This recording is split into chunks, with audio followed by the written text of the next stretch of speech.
الحمد لله حمد الشاكرين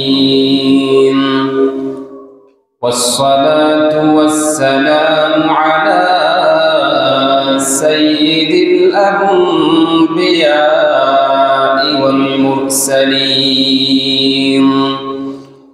وعلى آله وأصحابه أجمعين ونشهد أن لا إله إلا الله وحده لا شريك له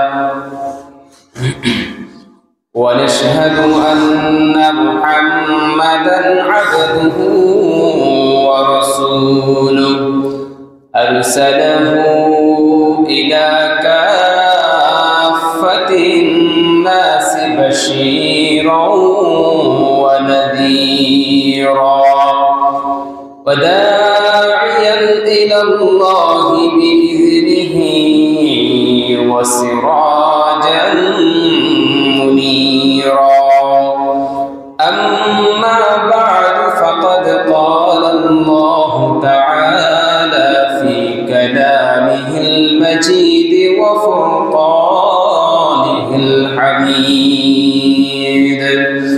أعوذ بالله من الشيطان الرجيم بسم الله الرحمن الرحيم ومن يرغب عن ملة إبراهيم إلا من سفه نفسه ولقد اصطفيناه في الدنيا وإنه في الآخرة لمن الصالحين إذ قال له ربه أسلم قال أسلمت لرب العالمين الحمد لله সর্বপ্রথম মহান রব্বুল আলামিনের কৃতজ্ঞতা জ্ঞাপন করছি যিনি আমাদেরকে জুমার সালাত আদায়ের উদ্দেশ্যে মসজিদে আসার তৌফিক দান করেছেন। দরুদ ও সালাম প্রেরণ করছি মাজলুম মানবতার মুক্তির দূত হযরত মুহাম্মদ মুস্তাফা সাল্লাল্লাহু আলাইহি ওয়াসাল্লামের রওজা ধারে, যিনি শেষ জামানায় রব্বুল আলামিনের পক্ষ থেকে সর্বপ্রকার মাজলুম মানুষের জন্য, নিপীড়িত মানুষের জন্য মুক্তির দূত হয়ে এসেছিলেন। সম্মানিত উপস্থিতি, আজ আমরা যে বিষয়ে আলোচনা করার ইচ্ছা পোষণ করেছি সেটি হচ্ছে মিল্লাত ইব্রাহিম, হযরত ইব্রাহিম আলাইহিস সালাতু ওয়াস সালামের জীবন ব্যবস্থা, হযরত ইব্রাহিম আলাইহিস সালাতু ওয়াস সালামের আদর্শ, হযরত ইব্রাহিম আলাইহিস সালাতু ওয়াস সালামের দ্বীন, তার জীবন ব্যবস্থা, তার আনিত শরিয়াত সম্পর্কে তিনি কিসের দাওয়াত দিতেন, তার দাওয়াত সম্পর্কে তিনি যে চেতনার দিকে আহ্বান করতেন সেই আহ্বান সম্পর্কে আজ আমরা আলোচনা করব পবিত্র কোরআন থেকে ইনশাআল্লাহ তাআলা। সর্বপ্রথম আমরা যে আয়াতটি চয়ন করেছি সেই দুটি আয়াত হচ্ছে সূরা বাকারার 130 এবং 131 নম্বর আয়াত। রব্বুল আলামিন পবিত্র কোরআনে অনেক জায়গায় হযরত ইব্রাহিম আলাইহিস সালাতু ওয়াস সালামের জীবন ব্যবস্থা সম্পর্কে, তার জীবনী সম্পর্কে, তার সিরাত সম্পর্কে আলোচনা করেছেন, যাতে করে উম্মতে মুহাম্মদ সাল্লাল্লাহু আলাইহি সাল্লামের উম্মত ইব্রাহিম আলাইহিস সালাতু ওয়াস সালামের দাওয়াহ থেকে শিক্ষা গ্রহণ করে নিজেদের বাস্তব জীবনে প্রয়োগ করতে পারে এবং নিজেরা যেন সফল কাম হতে পারে, সেই উদ্দেশ্যে আল্লাহ তাআলা ইব্রাহিম আলাইহিস সালাতু ওয়াস সালামের আলোচনাগুলো আমাদের জন্য এনেছেন।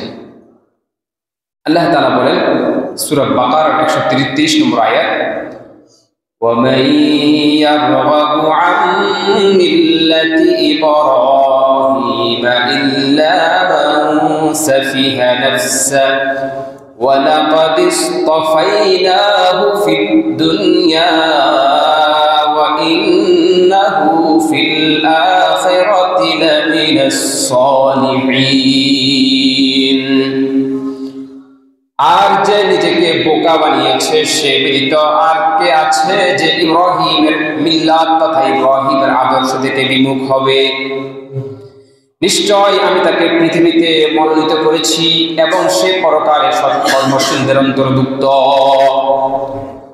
রব্বুল আলামিন সূরা বাকারার 130 নম্বর আয়াতে উল্লেখ করছেন, ওয়া মান ইয়ারগহাবু আন মিল্লাতি ইব্রাহিম ইল্লা মান সাফিহা নাফসা, একমাত্র বেকুব অজ্ঞ ব্যক্তি যার নিজের ভালো সম্পর্কে কোনো আইডিয়া নেই, জ্ঞান নেই, অভিজ্ঞতা নেই, নিজের ভালো যে নিজে বুঝে না, এমন অজ্ঞ ব্যক্তি মিল্লাতে ইব্রাহিম থেকে বিমুখ হতে পারে।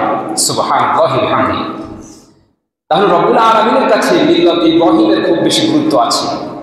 না হয় রব্বুল আলামিন মিল্লাতে ইব্রাহিমকে মানদণ্ড হিসেবে উপস্থাপন করতেন না আমাদের সামনে, ইব্রাহিম আলাইহিস সালাতু ওয়াস সালামের আদর্শকে আমাদের সামনে মানদণ্ড হিসেবে উপস্থাপন করতেন না রব্বুল আলামিন। ওয়ালাকাদ ইসতাফাইনাহু ফিদ দুনিয়া ওয়া ইন্নাহু ফিল আখিরাতি লামিনাস সালিহিন। রব্বুল আলামিন বলছেন, তোমরা কি জানো আমি তো ইব্রাহিমকে ইসতাফাইনাহু, আমি তো তাকে নির্বাচিত করেছি। সুবহানাল্লাহ। দলীয় প্রতীক পেয়ে ব্যক্তি যেমন খুব খুশি হয়ে যায় যে আমি তো দলীয় প্রতীক পেয়েছি, এবং সরকার তখন বলে দেয় যে অমুক এলাকায় ওই ব্যক্তি হচ্ছে আমার নির্বাচিত ব্যক্তি, মনোনীত ব্যক্তি, আমি যাকে মনোনয়ন দিয়েছি। এবার আসুন রব্বুল আলামিন সরাসরি বলছেন, ওয়ালাকাদ ইসতাফাইনাহু, আই ইব্রাহিম, আমি ইব্রাহিমকে পুরো পৃথিবীর জন্য মনোনীত করেছি। পুরো পৃথিবীর জন্য মনোনীত করেছি মানে পুরো পৃথিবীর সমস্ত মানুষের জন্য আদর্শের মডেল হিসেবে, আইডল হিসেবে আমি হযরত ইব্রাহিম আলাইহিস সালামকে নির্বাচিত করেছি। সুবহানাল্লাহ।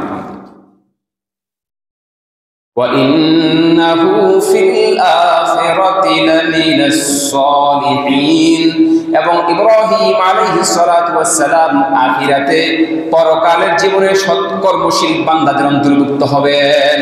সুবহানাল্লাহ। তাহলে বলুন তো মিল্লাতে ইব্রাহিম আমাদের জন্য কতটা গুরুত্বপূর্ণ? রব্বুল আলামিন সে কথাটাই বলছেন যে মিল্লাতে ইব্রাহিম কেমন ছিল, তার দাওয়াহ কেমন ছিল, তার প্রজ্ঞা কেমন ছিল, ইসলামের দিকে আহ্বান তিনি কিভাবে করতেন, সেটি আমরা আজকে ইনশাআল্লাহ আলোচনা করব। এই আয়াতের পরের আয়াত 131 নম্বর আয়াতে আল্লাহ তাআলা বলেন যে ইব্রাহিম আলাইহিস সালামের মিল্লাতটা কেমন ছিল, তার আদর্শটা কেমন ছিল। ইয ক্বালা লাহু রাব্বুহু আসলিম, যখন ইব্রাহিম আলাইহিস সালাতু ওয়াস সালামের প্রভু তথা আল্লাহ তাআলা তাকে বললেন আসলিম, আত্মসমর্পণ করো, তিনি কি বললেন? ক্বালা আসলামতু লিরাব্বিল আলামিন, হ্যাঁ আমার মালিক বিশ্ব জগতের প্রতিপালকের জন্য আমি আত্মসমর্পণ করলাম। এই আয়াত থেকে আল্লাহ তাআলা আমাদেরকে শিক্ষা দিচ্ছেন যে উম্মতে মুহাম্মদীকেও কি করতে হবে? আল্লাহ তাআলার প্রতিটা হুকুমের সামনে আত্মসমর্পণ করতে হবে। যদি আমরা আল্লাহ তাআলার প্রতিটা হুকুমের সামনে আত্মসমর্পণ করতে পারি তাহলে বোঝা যাবে, ধরা হবে যে আমরাও মিল্লাতে ইব্রাহিমকে গ্রহণ করতে পেরেছি। সুবহানাল্লাহি ওয়া বিহামদিহি। সম্মানিত উপস্থিতি, তাহলে ইসলামের যে কোনো বিধান আমাদের সামনে যখন আসবে তখন আমাদের করণীয় কি হবে? আমরা কি সেটাকে সাথে সাথে মেনে নেব, নাকি আমরা চিন্তা করব যে আমাদের বাপদাদারা করে নাই, আমাদের পূর্বপুরুষরা করে নাই, আমাদের পীর মুর্শিদ শায়েখ ওস্তাদ আলেম মুফতি সাহেব এলাকার ইমাম করেন না, আমি কিভাবে করব? অথচ সেটা সরাসরি কোরআন অথবা অথেন্টিক হাদিস দ্বারা, সহিহ হাদিস দ্বারা প্রমাণিত। এই আয়াত থেকে আল্লাহ তাআলা আমাদেরকে শিক্ষা দিচ্ছেন যে কোরআন থেকে যদি প্রমাণিত হয় অথবা অথেন্টিক হাদিসের যে সোর্স, সেই সোর্স যদি কি হয়, বিশুদ্ধ হয়, আপনি যদি সেই হাদিস আপনার সামনে আসে, তাহলে আপনি সেটাকে কোনো প্রকারের দ্বিধা দ্বন্দ্ব ছাড়া সাথে সাথে আসলামতু লিরাব্বিল আলামিন বলে, যেভাবে ইব্রাহিম আলাইহিস সালাতু ওয়াস সালাম রব্বুল আলামিনের সামনে আত্মসমর্পণ করেছেন, আমি আপনাকেও সেভাবে আত্মসমর্পণ করতে হবে। তবে আমরা মিল্লাত ইব্রাহিমের কি হতে পারবো, আদর্শের অনুসারী হতে পারবো। আর যদি আমরা না করি কি হবে, আগের আয়াতে আল্লাহ তাআলা বলে দিয়েছেন, ওয়ামাই ইয়ারগাব আম মিল্লাতি ইব্রাহিম ইল্লা মান সাফিহা নাফসা, পাগল ব্যতীত, বেকুব ব্যতীত, মূর্খ ব্যতীত কোনো ব্যক্তি মিল্লাতে ইব্রাহিম থেকে মুখ ফিরাতে পারে না। আল্লাহ তাআলা আমাদের সবাইকে মিল্লাতে ইব্রাহিমের চেতনায় উদ্বুদ্ধ হয়ে তার পরিপূর্ণ আদর্শ গ্রহণ করার তৌফিক দান করেন, আমিন। আল্লাহ তাআলা ইব্রাহিম আলাইহিস সালাম সম্পর্কে পবিত্র কোরআনে আলোচনা করেছেন এবং তিনি রাসূল কারীম সাল্লাল্লাহু আলাইহি সাল্লামকে আদেশ দিয়েছেন, বলেছেন, হে মুহাম্মদ সাল্লাল্লাহু আলাইহি ওয়াসাল্লাম, আপনি আপনার উম্মতকে ইব্রাহিম আলাইহিস সালামের কাহিনী শোনান। কার কাহিনী শোনাবে?